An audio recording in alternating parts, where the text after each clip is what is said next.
and sent them to him via post after every 14 days.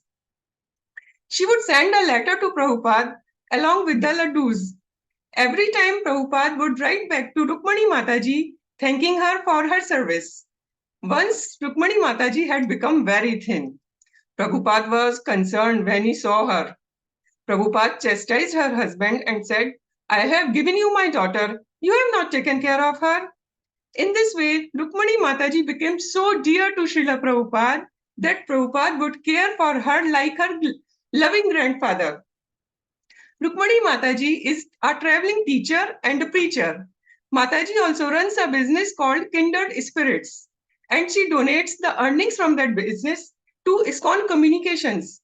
She is an inspiration to many Vaishnavis all around the world. She is the mother of the famous Kirtaniya Gaurvani Prabhu. Bhaktivedanta Academy is humbled that Rukmini Mataji agreed to give her precious 60 minutes to our Bhakti Shastri students. So, my dear fellow students, please keep your mobiles and your children on silent mode. Keep all the distractions aside.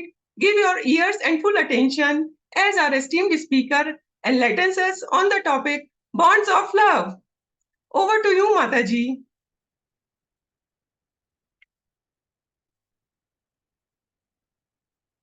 Mataji, please unmute your mic.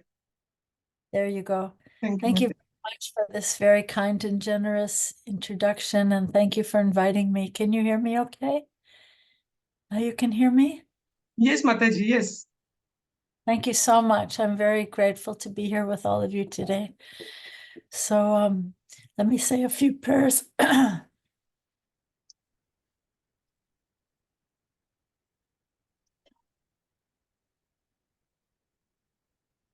Om Ajnanatimirandasya Gyananjana Salakaya Chaksunmilitam Yena Tasmai Shri Gurave Namaha Shri Chaitanya Manubhistam Stapitam Yena Bhutale Swayam Rupa Kadamayam Darati Sapadantikam Nama Om Vishnu Padaya Krishna Prestaya Bhutale Srimate Bhakti Vedanta Swamini Namahe Namaste Sarasate Deve Gauravani Pracharine Nirvishesha Sunyavari Paschatya Deshatarine Mukam Karoti Vachalam Pangolam Gayate Girim Yat Kripastamahang Bande Shri Gurum Dinatarinam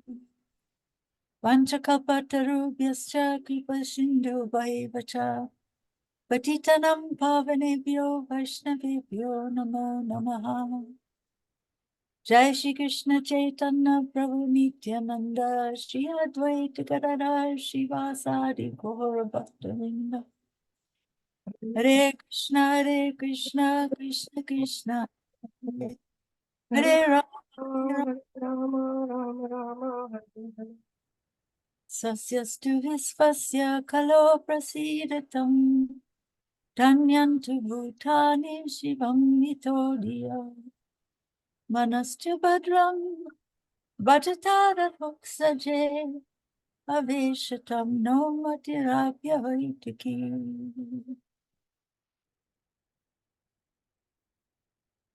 Thank you all so much for being here. Thank you, Buddhimanta Prabhu, for inviting me. Thank you. Thanks to you all. So I was thinking, so this is an interesting topic, bonds of love.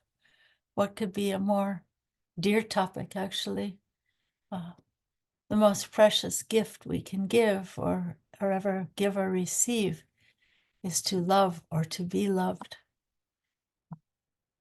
Parents might buy costly gifts, toys for their children, but often the children are lacking what's needed most from the parents, their attention, their affection, their precious time. And a gift might be given, but if it's given without love, then there's no meaning to that gift. Krishna says, Patram pushpam palam toyam yome bhaktya prayachati tadaham bhakti paritam asnami prayatatmanaha. Right? So Krishna accepts what's offered in devotion. We've all heard this story of how Duryodhana, the great king, tried to buy Krishna's support. He was offering a fabulous spread of the finest bhoga, and Krishna just walked on by, right? He went uninvited to the house of Vidura, and Vidura wasn't even home at that time, and his wife wasn't even dressed properly, and she had nothing in the house except a few bananas. And in her ecstasy, she was offering the banana peels to Krishna, and Krishna was lovingly eating the peels, the banana peels. So amazing, huh? So devotion begins with gratitude for all that's been given to us. And I would say that gratitude is an emotion of the heart that's fixed in sattva or goodness. How can I appreciate more the gifts I receive each day? Can I try to become a little more aloof from the pains and pleasures of this world? And can I expect less from the people around me, from this world, and try to appreciate more? So yeah, expect less and appreciate more. But at the same time, we may have greater expectations of Krishna's mercy coming to me little by little in my life, like the chakora bird who wants to drink from the rain cloud and not from the mud puddles on the ground. So having expectations of being fulfilled from the modes of passion and ignorance in this world is kind of like drinking from the mud puddles on the ground. But internally, I can reduce my great expectations of filling my heart with the joys of this world, right? So our thirst is so deep, and there is happiness in this world. Srila Prabhupada once was in New Vrindavan, and there were a couple of little baby kittens that were wrestling in front of him. Prabhupada was sitting on the grass, and these baby kittens were playing together and wrestling in front of him. And Prabhupada said, you see, there is happiness in this material world. But then he began to explain that it's not enough to satisfy our deep thirst for happiness, right?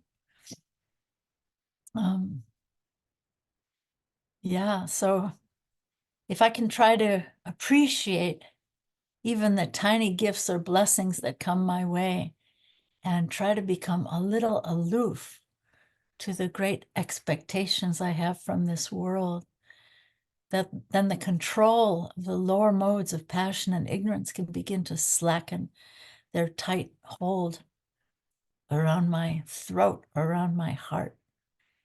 And with more appreciation, I can come closer to sattva or goodness. And that goodness can become like a springboard, like a jumping off point to Suddha sattva or purified goodness, which is the beginning of transcendence. So devotees are called satam.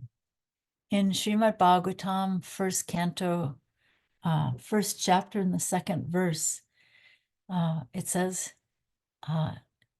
Nirmatsaranam satam, that those who are pure in heart, they're not agitated, right? They're not irritated or envious of others. And those people are fixed in sattva or goodness. Srila Prabhupada says something really beautiful in his purport in Srimad Bhagavatam, first canto, 16th chapter, the 26th to the 30th verses. Srila Prabhupada says, only fools are ungrateful to their benefactors.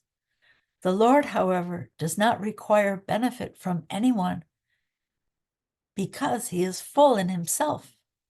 Still, he feels benefited by the unalloyed services of his devotees.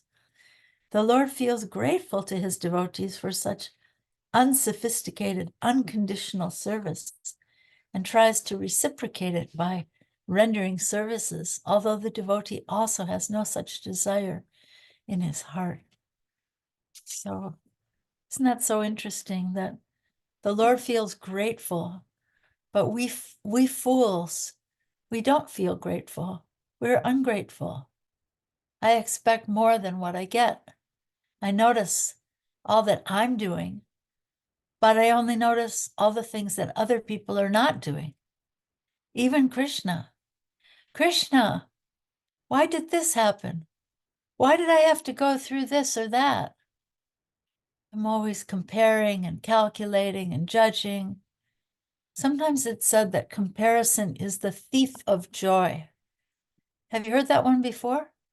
When we're always comparing and calculating, that comparison and calculating can steal the joy in our hearts. I'm doing more, he's doing less, she's doing more. Yeah, sometimes I just need to appreciate myself, that I'm also sincerely trying my best, right? Sometimes we tend to be very disappointed, very guilty, beating ourselves up that everyone's doing more than I am, or something like that. Here's an expression of Srila Prabhupada's gratitude in a letter he wrote to the devotees in Los Angeles. He says, "You are doing so much for fulfilling the desire of my spiritual master. So you are indirectly the representative of my Guru Maharaj. He has been helping me in this matter by sending so many young boys and girls. Otherwise, who would help me in this mission while I came here empty-handed and without any friend?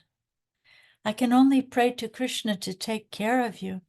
Otherwise, I cannot repay your sincere service in my mission." Isn't that such a beautiful appreciation of gratitude by Srila Prabhupada? So yeah, so it's important to reflect on Srila Prabhupada. Yeah, you know, he expresses this letter expresses his deep emotion of gratitude, right? And it's important to reflect on examples of spiritual emotions exhibited by great acharyas of the past, or even exemplary devotees in the current day, or maybe examples in your own life, examples in the contemporary world. And it's said that appreciation turns iron into gold. So I was thinking that our hearts are like iron. Srimad Bhagavatam says that our hearts are steel framed, right? But appreciation can melt that steel framed heart. Here's an example of a beautiful, humble spiritual emotion in a prayer to the holy name expressed by Srila Rupa Goswami. Rupa Goswami says, this is such a beautiful prayer. He says, although I am the lowest, he's praying to the holy name, right? He says, although I am the lowest and you the highest, although I am a fool and you are the greatest philosopher, although I am wicked and you the most saintly, and although I commit offenses when I think of you, still, O King and Queen, the shadow of whose holy name delivers one from a host of sins, please be kind to this person who sometimes chants your holy name. This is from Rupa Goswami's Stavamala. Yeah, so at Bhaktivedanta Manor, I don't know if some of you might have been to Bhaktivedanta Manor outside of London in the UK. And they have what they call a school of bhakti there at Bhaktivedanta Manor. And there's a sign in the hall that says, live with gratitude, give with compassion. So yeah, really the school of bhakti begins as a school of gratitude. And think about it. What kind of a degree would you get in a school of gratitude? Would you get an MA, BA, PhD? No. What would you get? You would get degrees of becoming more alive, degrees of actual aliveness. Yeah. So I was thinking that if we can wake up to the aliveness of Krishna's living name, or wake up to appreciating each moment given to us as a precious gift in remembering and serving Krishna, be conscious and remember that this very moment will never come again. And how can I sanctify this moment or this life even by lovingly offering it to Krishna in some way? How can I live to give with some action or word or intention and not be calculating all the time what's coming back to me, right? Yeah, think about that, ponder that. So Bhagavad Gita talks a lot about yajna or sacrifice. And he says of all sacrifices, the sacrifice of the chanting of the holy names or japa is the best. Yajnam japa yajyosmi. What do you think? Did you ever think about really the meaning of the word sacrifice? What does it really mean, What about the sacrifice of offering our food before we eat? Yagya sistasino shanto, muchyante sarva kilbisai, bunjante te tvagam papam, ye pachanti atmakarana. So here again, it's a familiar verse, right? Here again, the devotees referred to as shanto, peaceful, not grabbing food and unconsciously stuffing it in my mouth, right? No. So what about this word yagya? What is yagya really? Think about it. It's actually gratitude, isn't it? To stop and to pause and to thank Krishna for what we receive from him every day, right, in our lives. So Krishna, you so kindly provided all these grains and fruits and vegetables and milk from cows we need to protect. And what a miracle it is that the cows eat only grass. And so miraculously, they transform that grass into milk. Such a delicious miracle food cows give so freely. Isn't it amazing? They eat dry grass or green grass in some places, but they don't. And then they give milk, but they don't drink the milk themselves, right? The babies do, but the grown-up cows don't. And the milk is provided with so much abundance for all of us. So yeah, a devotee on the path of bhakti is going to be someone who pauses, who thanks Krishna and appreciates the gift, so many gifts, and offers those gifts back to Krishna in gratitude, in yajna, right? In gratitude, in yajna. Just like I was thinking that a little child might run out into the yard and pick a flower from her mother's garden and then run back in the house and give the flower to her mother in love, right? So the flower already belongs to the mother. The mother grew the flower, watered the garden, grew the flower, probably planted the seed, but the child out of love is giving this flower to her mother, and to the mother that love is more precious than diamonds, right? Even though that flower already belongs to her. So yeah, our offerings to Krishna are meant to be offered in love. We're meant to pause, to not be like mindless robots. Don't you find yourself sometimes doing things mechanically? I know I do.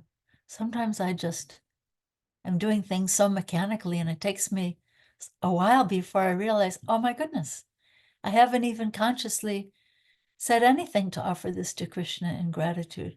I'm just going through the motions. But Krishna is waiting for that bhaktya, that love. He's waiting for that intentionality, that conscious thanking of him, for thanking him for what? For this moment, for this intelligence to use in his service, for these fruits and vegetables to offer to him, for his holy name, for this uplifting association. Maybe you have this energy class that's giving you a lot of energy. So wow, thank Krishna in appreciation for this amazing energy class and this joyful path of Nam Sankirtan for the beautiful Bhagavatam, right? So yeah, so on the path of bhakti, we need to be more conscious. We need to express our gratitude by yajna and sacrifice for all these sacred elements of creation. They become sacred how? By offering them back to Krishna. I mean, first of all, they come from Krishna, so they're sacred, right? And when we offer them back to Krishna, what's given by Krishna, all these angas of bhakti, all these ways of approaching Krishna bring us closer to Krishna. So gratitude to our gurus, to Srila Prabhupada, to the previous acharyas, to Lord Chaitanya, to Krishna himself. But have you heard this? Sometimes they say charity begins at home, right? Sometimes we're not very grateful to our own parents who maybe struggled to raise us, maybe amidst hardship. Maybe some of your parents were dealing with partition. You know, maybe they were displaced from their homes. So much hardship in this world. Or, you know, are we grateful to maybe to our husbands who work hard to provide for the family, or wives who maybe work professionally outside and then come home and cook and clean and help the children with homework and do laundry also? Yeah. Do we appreciate our children? Do we give them our most precious gift, our attention? Do we ever catch them doing something right? You know, instead we only catch them doing, usually we only catch them doing something wrong, right? But do we ever catch them doing something right? Think about it. You know, she comes home from school with a report card. You have report cards in India, right? Somebody told me you do. Yeah, okay. So she comes home from school with a report card. She's gotten 2 A's, 1 B, and a C. And do we stop and appreciate and say, great job, 2 A's? Or maybe we go right to the C. What's this C about? What's this C about here? Didn't you apply yourself? Weren't you paying attention? And how will you get into an IIT with grades like this, huh? What do you think? You know? So, or even with ordinary people, are we kind? Are we exemplifying how a devotee of the Lord lives with gratitude and gives with compassion? Think about that, you know? But sometimes we might think, well, my parents, my husband, this employee at the grocery store, they're not devotees. They're just karmis. But I have to implore you and everyone I meet that we need to wipe this word karmi out of our vocabulary. Of course, it's a word that's used in Shastra, right? But it's used to mean someone who works for a fruitive result. But when we take it out of context, it creates a small-minded, sectarian, pejorative, us and them, insider-outsider mentality, right? I think we need to just wipe that word out of our ISKCON vocabulary. There's an interesting, beautiful story of Srila Prabhupada. The first devotee who came in London, when the devotees went to London, the first devotee who came, his name was Kulashekar, and he brought his father to meet Srila Prabhupada. And it's such an amazing story because so he was in London, and then maybe 7 or 8 years later, he was living in New Vrindavan in the US, and he saw Srila Prabhupada there. And Srila Prabhupada asked him about his father. After so many years, Srila Prabhupada asked him about his father. How was your father? And Kulashekar Prabhu said, just like many of us might have done, he said, oh, Prabhupada, my father's just wasting his life, working like an ass. He's just a karmi, working like an ass. And Prabhupada said, guess what Prabhupada said? He said, you should never say that about your father. Your father is my friend. You should never say such a thing about your father. So yeah, it's a good lesson, I think, huh? So yeah, I often think we have this most radically personalist philosophy, but if we practice it in an impersonal way, it becomes really absurd. It becomes almost like a laughing stock, right? So here's another story about Prabhupada's beautiful, loving personalism, gratitude, appreciation. So he was in Mumbai when the Mount Juhu temple was being constructed, and Sarabi Maharaj, who was the architect, he came into Prabhupada's room and he said, Prabhupada, one of the stone carvers, one of the stone workers who's working on the building, all day while he's working, he's chanting the name Allah, Allah, Allah, all day long. He's like chipping on the stone, chanting the name Allah. So Prabhupada got so excited, he said, I want to see him. And Sarabi said, oh, I'll bring him here, Prabhupada. I'll bring him to your room. And Prabhupada said, no, I don't want to interrupt his work. So Prabhupada got up from his desk and he went around the corner and secretly was looking at this man, watching him while he's chanting the name of his Allah while he's working. Such a beautiful story of Prabhupada's appreciation to such a simple man, right? There's another nice story that this story took place in Philadelphia in the US, Pennsylvania. And Srila Prabhupada was staying in a house. It's called a duplex. Do you have duplex houses in India? I don't know if you have that. It's like two houses connected.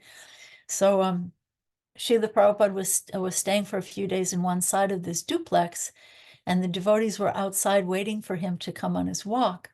So when Srila Prabhupada came out, there was an elderly lady sitting in a chair on the other side of the duplex. She was sitting on the porch in a chair.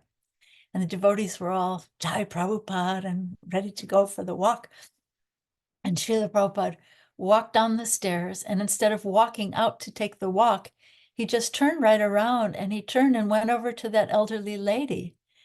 And the devotees were so amazed because Prabhupada was asking her what Rabinda Swarup Prabhu was the one who tells this story. He said they were so amazed because Prabhupada was asking her all these old people questions. Prabhupada said, do you have any grandchildren? Do you still have all your teeth? I have my teeth. And he was having this really quite seemingly mundane conversation with this elderly lady, and the devotees were really surprised. Why isn't he telling her to chant Hare Krishna? He's just talking old people's talk. And then he said goodbye to her, and then they went on the walk. So Prabhupada was so personal and meeting people where they were, and encouraging them to take the next step with appreciation, gratitude, right? So yeah, we can speak Krishna's direct words in Bhagavad Gita, and we can speak this very highest knowledge without compassion at the wrong time, maybe with pride or with the wrong intention. And then what happens? Then it's no longer knowledge. It becomes violence, actually. Maybe someone's dear child or mother has just died, and I want to go there and show that person what a fired up preacher I am. And I come over and I say, chant Hare Krishna. Why are you crying? Why are you mourning for what is not worthy of grief? So these are Krishna's direct words, right? But if we say them like that, then it can create so much pain. There's actually a story, a very sad story, that in one of our temples, one little girl was in the playground, and she had her little purse on her shoulder. And when she went down the slide, the purse caught on this side of the slide and it choked her, and she died. And it was a very, very sad situation. And the father of that little girl, devotees were coming to him and speaking to him.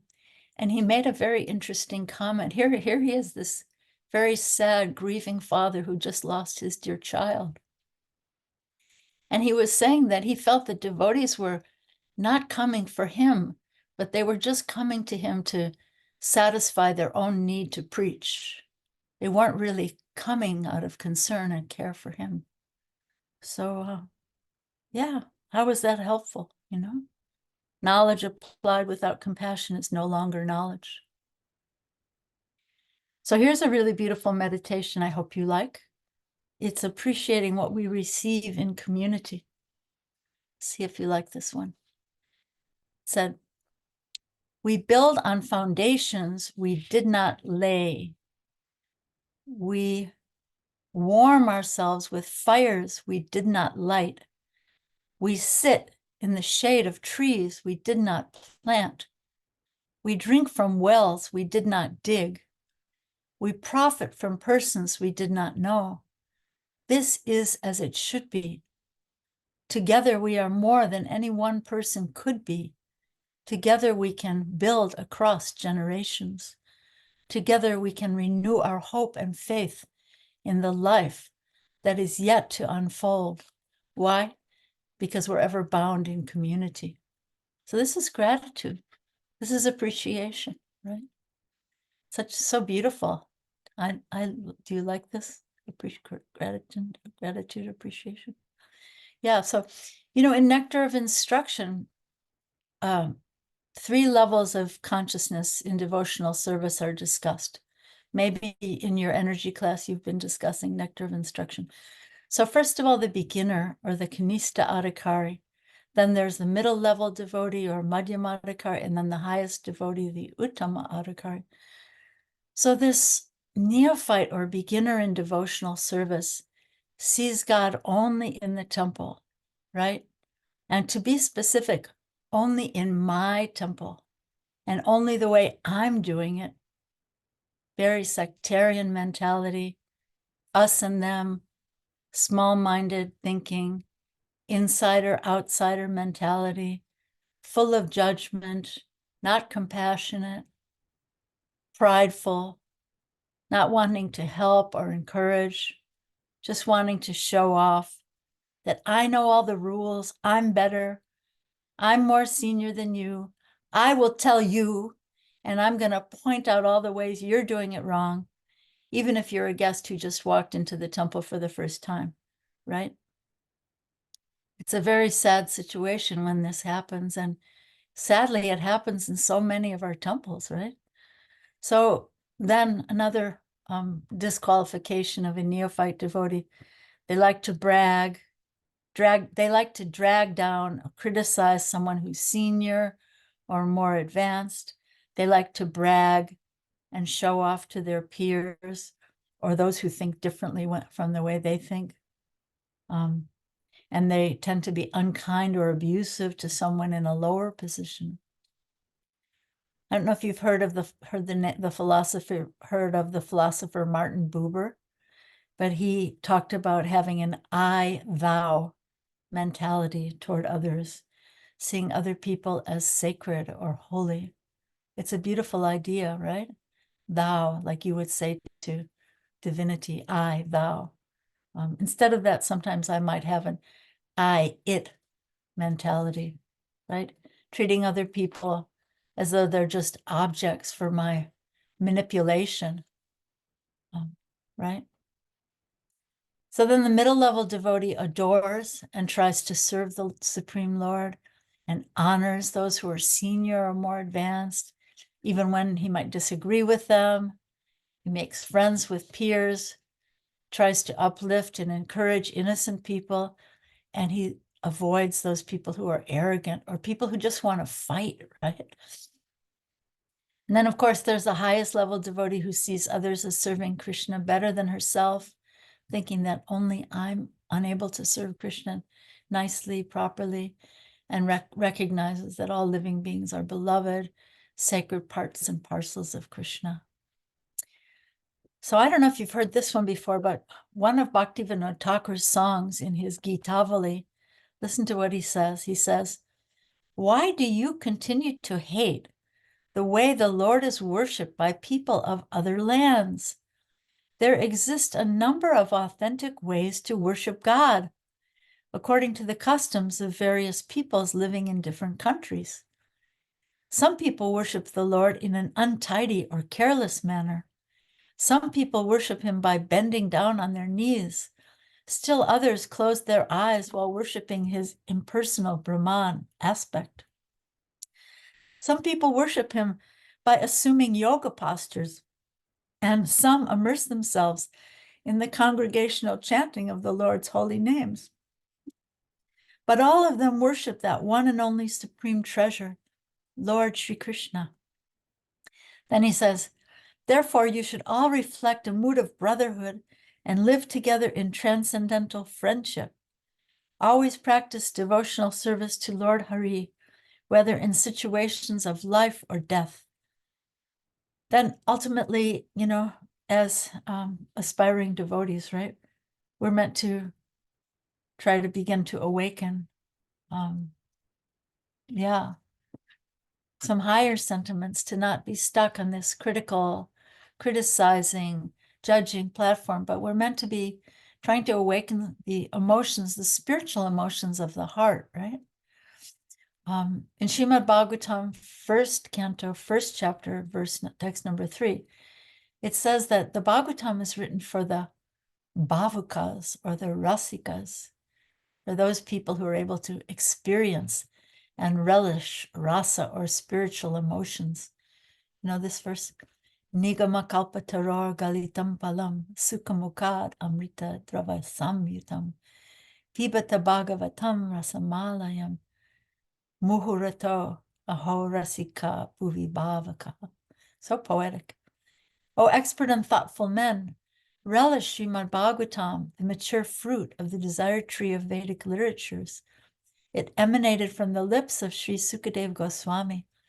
Therefore, this fruit has become relishable for all, including liberated souls. But in order to really relish this fruit, first we need to uplift and transform our material emotions. As we hear from Bhagavad Gita and Srimad Bhagavatam, we also need to begin to distance ourselves from material emotions that are controlled by the lower modes of passion and ignorance. So this mode of goodness is like a springboard to a life. It's like going to the airport. Like if I want to fly to Delhi, I have to first go to the airport in Washington, D.C., right? I can't just fly to Delhi. So gratitude is like the airport, or the springboard that we have to go to a life, to live a life in yajna, live a life in gratitude and appreciation to Krishna and to all living beings who enrich our lives in so many different ways. So Buddhimanta Prabhu asked me to speak about bonds of love. So I would say, try to bind your love to appreciation, live with gratitude, give with compassion, without calculating what's coming back to you in response. Love is not a matter of getting what you want. Quite the contrary. The insistence on always being satisfied, on always being fulfilled, makes love impossible. To love, you have to climb out of the cradle where everything is about getting and grow up to the maturity of giving without concern for getting anything special in return. That's a quote from the great Thomas Merton.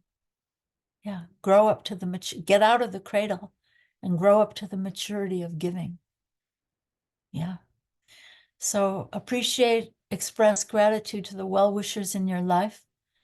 Ultimately, Srila Prabhupada, Sri Guru and Gauranga, Lord Krishna, our ultimate well-wisher. And try to step back as an observer. Try to gain a vantage perspective on the relationships in your life. And allow your bondage to the modes of passion and ignorance, the love and hate, so many loves and hates of this world. We're talking about bonds, right?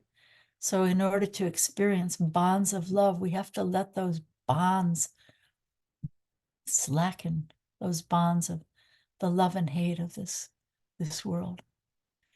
I was thinking, yeah, invite Lord Krishna to partner with you in a love triangle in the different relationships in your life, right? What if Krishna was with you in a love triangle in your relationship with your kids or your husband or your, people in the workplace at work? You can invite Krishna in as a silent partner. And then if our hearts become transparent by living in goodness, we may actually begin to hear his dictation also.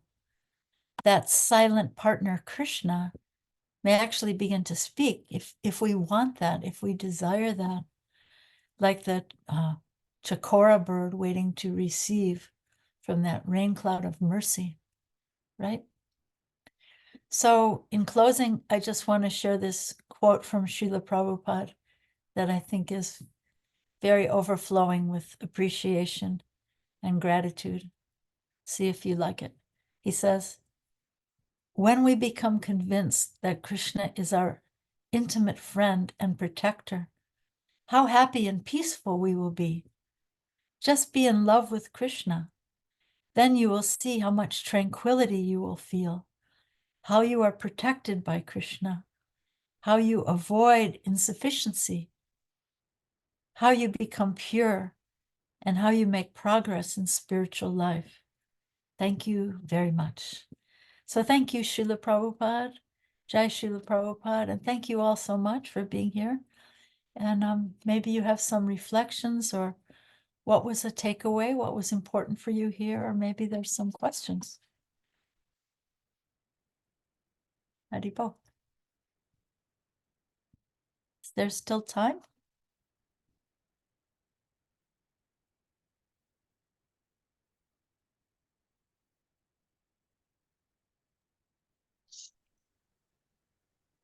Thank you so much, Mataji, for such an amazing energy class. Mataji, the devotees have sent in some questions via Zoom chat. May I please read the questions to you one by one? Or should I send these questions to you on chat? No, please read them one by one. Thank you. Okay, Mataji.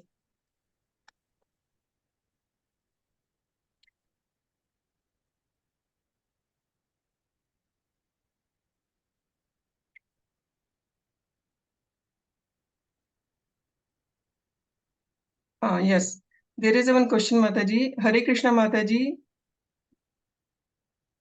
What is the best way to get rid of ego? And how avoid being judgmental? Yeah, the best way is by doing some service for that person. We're always trying to serve Krishna. And, when you're serving that person, then it helps that ego to melt away.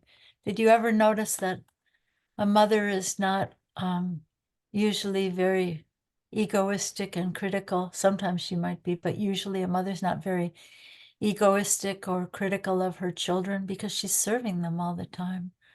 Or, a teacher wants the best for his or her students. So when we serve someone, it helps to melt that judgmentalism and that ego away.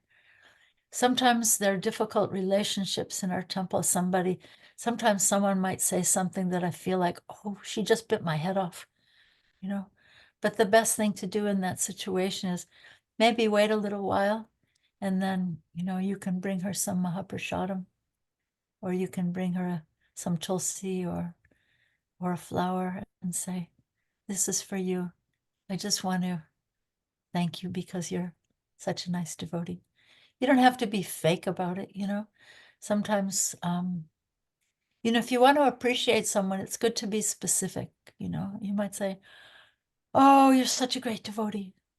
But it might be better and more believable and more helpful to say, you've been cooking the Rajbhog offering in this temple for the last 16 years. And I don't think I've ever come and just thanked you for that. So thank you so much. Or, you see someone emptying the trash, or, picking up a piece of paper that's, sometimes there are papers and trash all over the ground, and you can just appreciate someone for the smallest little something. And that really helps to melt away, I would say, envy, judgmentalism, when we can do something to appreciate or even actually serve them. That's what I would say. I hope that's helpful. Is that helpful? Mataji. Another question is, Mataji, how to raise our children in Krishna consciousness? Yeah, well, did you ever hear the saying that Krishna consciousness is caught more than it's taught? It's caught more than it's taught. Real, authentic Krishna consciousness is a contagious disease. And sometimes, we expect our children to be great pure devotees, and maybe we aren't so great ourselves in our own practice, But I would say, just like maybe, families where they're trying to teach the child to learn piano, practice piano, hammering. Okay, practice piano, you have to practice 1 hour every day. But the best way for the child to learn music is if they see that the parents love music themselves, right? So if the children see that their parents are actually themselves experiencing Krishna consciousness in an authentic way, in a sweet way, and that they're exhibiting the qualities of awakened Krishna consciousness, then that's very contagious, and the kids will catch that contagious disease as well. We're so concerned about COVID, right? But this is a disease that's also even more contagious if it's practiced authentically. And another thing I'd just like to say about that is sometimes people come to Krishna consciousness when their children are a little bit older. Maybe their kids are already teenagers or maybe grown up, and they tend to pressure their kids to fall in line and start chanting and start practicing everything. And sometimes the older children don't necessarily want to do that. So the best thing is if your children, your parents, your neighbors, your family members, the person at the grocery store selling potatoes, if all those people see that by Krishna consciousness, you've become a better person, you've become a kinder person, how happy you are. Just like Prabhupada was just saying in that last quote I was reading, right? What did he say? How happy and peaceful when we become convinced that Krishna is our intimate friend and protector. So if we actually realize Krishna consciousness, that Krishna is our intimate friend and protector, how happy and peaceful we'll be. And that will be contagious. And people will see, wow, my parents have become devotees of Krishna and they're so much nicer now, instead of just hammering on the children to chant so many rounds. Sometimes I've seen parents that, they like to brag that, oh, my son is chanting 16 rounds or my little one is chanting 32 rounds. And then the next time I visit India, I come and see that, wow, that child the father was bragging to me that the child is chanting 32 rounds. Now that child doesn't even want to touch the beads. All he wants to do is play cricket all the time, because there was some inappropriate pressure coming from that father.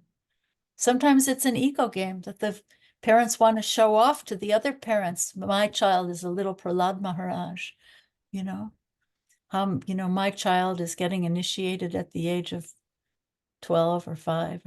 No, it's not about ego. It's about encouraging, appreciating, being grateful for wherever we are on the path, So I think there's a lot of imitating and a lot of artificial judging and comparing, and that's all ego-based.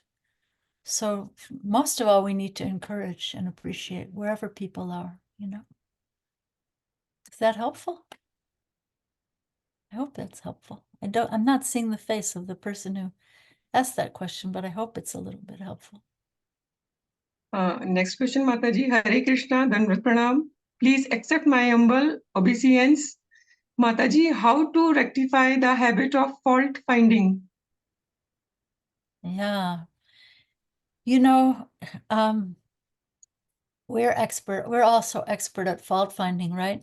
We have like an internal MRI machine for detecting faults in other people. And Krishna doesn't really appreciate that so much. It's easy to find faults in other people, but it's more difficult to find some good quality. So maybe even if someone is doing something foolish or saying something foolish or even unkind, maybe we can kind of flip our brains to the honeybee side, right? There's the Yudhisthira side and there's the Duryodhana side, right?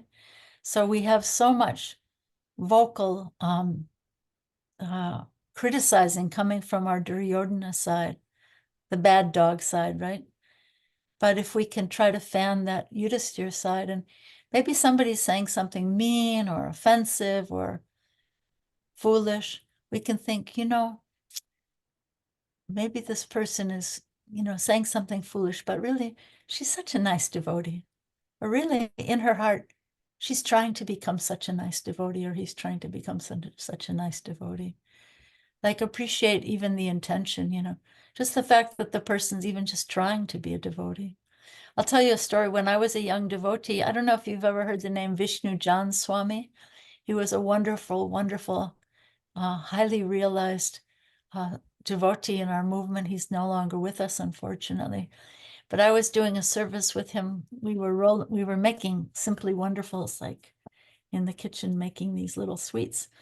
And this devotee came in the room and said something outlandish or outrageous. I don't even actually remember what it was that devotee said. But what I do remember is Vishnu Jan Swami, he turned to me, he wasn't a Swami at the time. He turned to me and he said, today he has a cloud passing through his head. I always remember that, it's like, this is such a nice person, but at the moment he happens to have a little cloud passing through his head. So that was a nice way to think that this person has such good qualities, but at the moment they have a little dark cloud passing through their head. So try to fan the spark of the good qualities. I'm sure you've all heard this Native American maxim that the Native people in the US would say, that inside of us, each one of us has two dogs that are both barking. You've heard this before? And so they're both fighting with each other. So which one will win? So you have to think, which one's going to win? The two dogs are fighting. So the answer is the one you feed the most. So when we try to feed that dog of appreciation and gratitude, trying to find the honeybee side, trying to find the good qualities, then that will grow and that will become easier. That will create a sanskara or a groove in our hearts, and it will be easier to do that next time. I hope that's helpful. Next question, Mataji. Sometimes it's very difficult to express gratitude when nobody cares about you. In that condition, how we show compassion and love? Yeah, maybe that's a good way to flip the situation. Maybe if you're feeling unloved, that nobody's appreciating you, maybe this is the best way to turn the tables, as they say, on the whole situation. I'll tell you a story about one of my friends. She told me that her husband, it really bothered her that her husband was so indecisive. He could never make up his mind about anything. And so guess what she did? She started telling him, one thing I really appreciate about you is that you're so decisive. She told him that. And then she noticed that he started to become actually more decisive. She was appreciating him for being decisive, but actually she was seeing this fault that he's so indecisive. But you could say she was lying, but she was appreciating, she was trying to pull out a good quality. So maybe that's the best thing. If I'm feeling unappreciated, nobody cares about me, nobody loves me, maybe I can do something selfless for another person and see what happens to my heart. The best way to feed my own heart is to feed the heart of someone else, you know. Serve prasadam at the Sunday program. Go out and serve food for life, whatever you call it in Noida. You know, do some service, and you'll see that by serving, by giving, you'll feel more appreciated.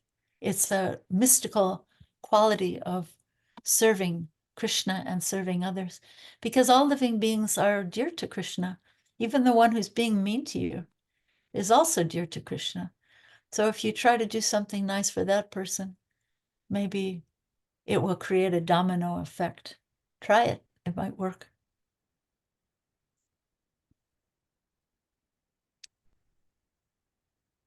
Thank you, Mataji. My dear fellow students, apart from the chat box question answers, if you have any questions, you may raise the hand, please.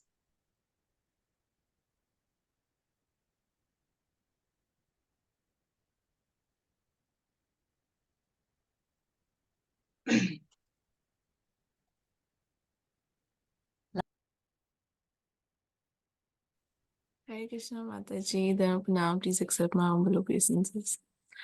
Mataji, my question is, like you said before, that we should be grateful for the mercy that we are receiving from Krishna, but at times we often compare with other devotees, that the other devotees getting more mercy and I'm not getting. So how one should think in the right mood about this?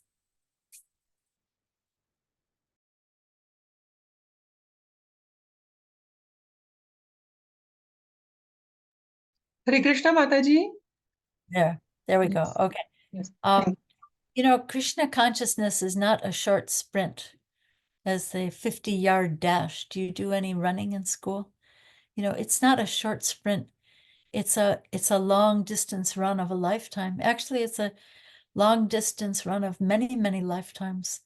And sometimes at one moment, we may see that someone is getting more mercy from Krishna than I am, but at another moment, things may be different. And sometimes the mercy comes in ways that we would never want or never expect. Did you ever hear someone say, oh, this cancer is the best thing that ever happened to me? Wow. Or this unfortunate situation that happened to me, it changed my whole perspective on my life. So we might think that Krishna's mercy only comes in the form of great praise and awards and trophies and Mahaprasadam and everybody clapping for you and praising you and giving you a garland. But sometimes Krishna's mercy comes in unexpected ways that deepen our hearts. Yeah, what does it say in Nectar of Devotion? That we should, whether it showers or rains or throws a thunderbolt, right? This is the attitude of a devotee, to seek Krishna's mercy and to know that whatever's coming to me is what's right for me right now, and not to judge another person's situation. Sometimes what we are envying or thinking is the best thing could be something very harmful. Something, you know, Prabhupada tells the story of the mother who has two children, and the one child is eating sweets and the other one, she's not letting that child have any sweets. And the brother comes and secretly starts to give sweets to his brother who's not getting the sweets. But then the mother comes and says, no, he has jaundice, don't you know? Or wait, jaundice sweets are good. He has something else. I forget what the disease is, but he's not supposed to eat sweets. You're going to make him more sick. So you think you're loving your brother by giving him sweets, but I was trying to help him heal by not giving him sweets. So sometimes we judge Krishna, we judge others, and we can also judge ourselves, you know, but we can encourage ourselves that I'm just trying to try my best, and Krishna's putting me in a situation that's right for me right now. And tomorrow my situation might be different. And we can pray to Krishna, give me the strength to handle this situation I'm in right now, and whatever situation you put me in my life, in situations of happiness or distress, let me really feel gratitude, authentic gratitude for you. That's a beautiful prayer, you know. Is that helpful, Lavanya? Am I saying your name right? I hope it's right. Thank you. Good. Yeah. You know, look at the life of Srila Prabhupada. Have all of you read Srila Prabhupada Lilamrita? Raise your hand if you've read Prabhupada Lilamrita. Anyway, it's really, really an important book. I mean, I would say even before beginning to study other books, it's important to read Srila Prabhupada Lilamrita, because then you get a sense of how Prabhupada struggled to give us the gifts that he gave us, and how many, many times he failed. You know, if you just read the first volume of the Lilamrita, you feel like, whoa, this is a story of a man who failed again and again, you know. How would he ever have the courage to try again, you know? But then Prabhupada kept trying, and he kept praying to Krishna to bless him. And yeah, so read Prabhupada Lilamrita and you'll appreciate the struggles, and you'll see the struggles in your own life as a little bit, maybe a little bit smaller. Prabhupada was starving, he was homeless, he was penniless, he fell over from heat stroke once in Delhi, you know. So what he gave us needs to be appreciated, and our struggles are so small compared to his.